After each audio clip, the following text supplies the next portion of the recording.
Y ya estamos en el último bloque de Mundo Cooperativo, para complementar este informe que comenzábamos en el bloque anterior, contándoles acerca de la Cooperativa de Salud Pública. Una vez más, presentamos a Gerardo Montes, su gerente general. Yo creo que va a pasar y está pasando. Lo que ha pasado cada vez que el Uruguay ha enfrentado un escenario de crisis es que el movimiento cooperativo actúa en forma automática, es decir, extiende la mano, actúa en silencio en los ámbitos de decisión, desde suministrar a ollas populares el tema de alimentos, habilitar líneas de créditos especiales. No tenemos solamente que pensar en el efecto de la pandemia, recordemos cuando fue la crisis del 2002. Cuando en el 2002 el Estado no tenía capacidad de respuesta, las cadenas de pago a nivel de proveedores fueron sostenidas fundamentalmente por entidades cooperativas.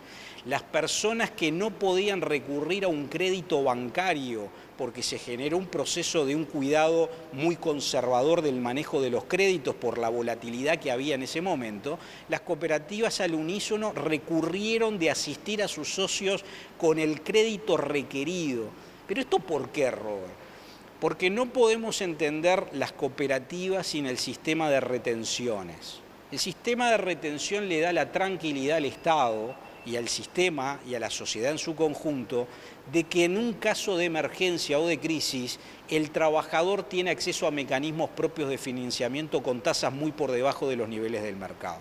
Ahora, el COVID naturalmente generó un antes y un después, y el efecto más importante que ha tenido la pandemia es que todo el movimiento cooperativo ha avanzado en la creación de mecanismos de mejora de la calidad de institucionalidad a partir de abrir mecanismos de participación democrática. ¿De qué estamos hablando?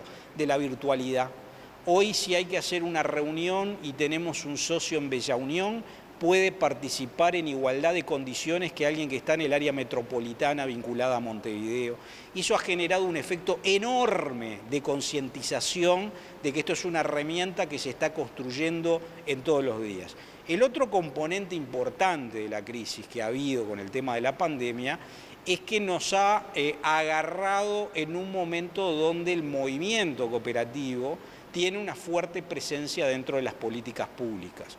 Desde la aprobación de la ley, que fue en el año 2008, sistemáticamente tanto la política pública como la participación del movimiento ha permitido ir mejorando las herramientas de gestión y mirando también los vínculos regionales o internacionales. No tenemos que dejar de lado de que la presidenta de la Alianza Cooperativa Internacional para las Américas, que es la doctora Graciela Fernández, fue presidenta en su momento de la Confederación. No tenemos que dejar de tener en cuenta que el presidente de la Alianza Cooperativa Internacional, el doctor Ariel Huarco, pertenece al movimiento cooperativo argentino.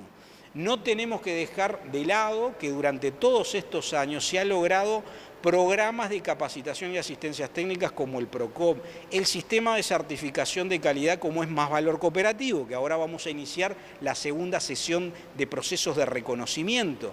No tenemos que olvidar los instrumentos de acceso al financiamiento, como el FRECOP o el FONCOP o el Fondo de Desarrollo Cooperativo que funciona en la órbita del instituto.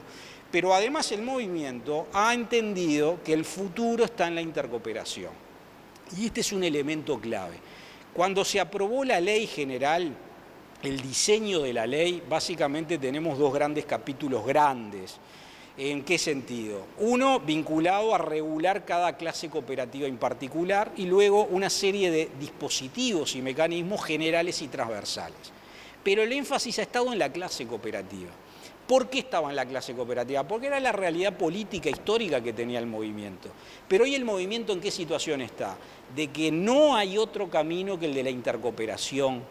Y el de la intercooperación no es cooperativas grandes o cooperativas chicas, son cooperativas.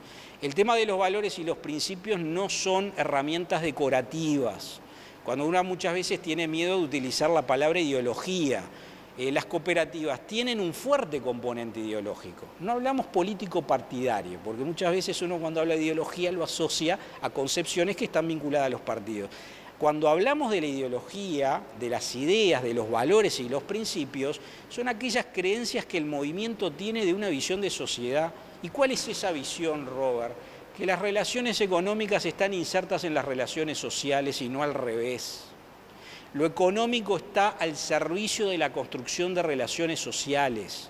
El ser humano por naturaleza es un ser político que manifiesta la cooperación como un elemento central de su propia existencia. No es el individualismo el centro de la cooperativa, es la persona. Cuando hablamos de economía en el ámbito cooperativo, especialmente las definiciones como de economía social y solidaria, tenemos que ir incorporando algo que sobre todo autores italianos han planteado, de empezar a comprender de que estamos insertos en una economía no política, sino una economía civil. ¿Y la economía civil de qué está integrada?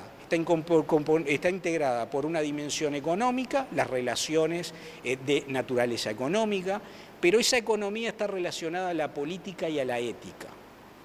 Política y ética. Lo económico, si está desconectado de lo que son las necesidades sociales, hay algo que nos estamos engañando a nosotros mismos.